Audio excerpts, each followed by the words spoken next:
"Whatever it is, it's stunned," said Mr. Jones. "A motorcycle hit it." "Ah," said the second officer, "that'll have been one of the pair who just pinched 30,000 quid from Lloyd's Bank in the High Street. It's the Cash and Carrot boys, the ones who've done a lot of burglaries around here lately. Did you see which way they went?"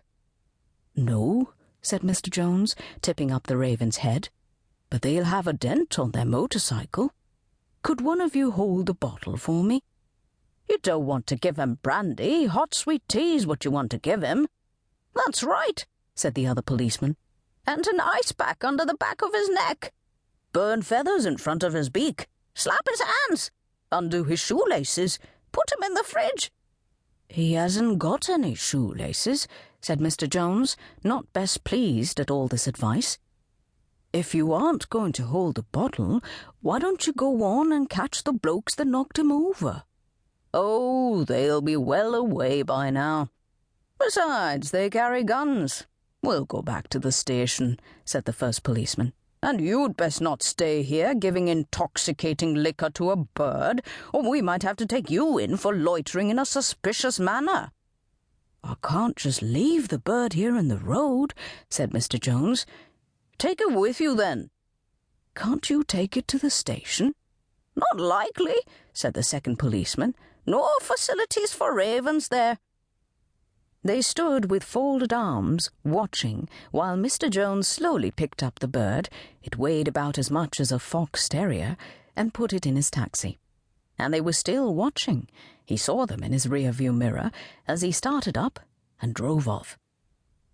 So that was how Mr. Jones happened to take the Raven back with him to number 6 Rainwater Crescent, London NW 3½, on a windy March night. When he got home, nobody was up, which was not surprising since it was after midnight. He would have liked to wake his daughter, Arabel, who was fond of birds and animals. But since she was quite young, not yet school-age, he thought he had better not. And he knew he must not wake his wife, Martha, who had to be at work at Round and Round the record shop in the High Street at 9 in the morning. He laid the Raven on the kitchen floor, opened the window to give it air, put on the kettle for hot sweet tea, and while he had the match lighted, burned a feather duster under the Raven's beak. Nothing happened, except that the smoke made Mr. Jones cough. And he saw no way of slapping the Raven's hands or undoing its shoelaces, so he took some ice cubes and a jug of milk from the fridge. He left the fridge door open because his hands were full, and anyway it would slowly swing shut by itself. With great care he slid a little row of ice cubes under the back of the Raven's neck.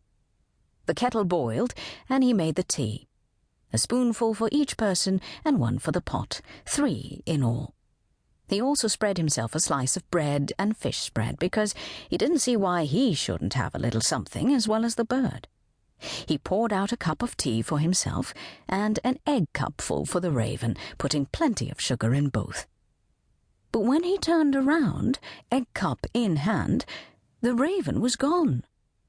"Bless me," Mr. Jones said. "There's ingratitude for you, after all my trouble. I suppose he flew out the window. Those ice cubes certainly did the trick quick. I wonder if it would be a good notion to carry some ice cubes with me in the cab. I could put them in a vacuum flask.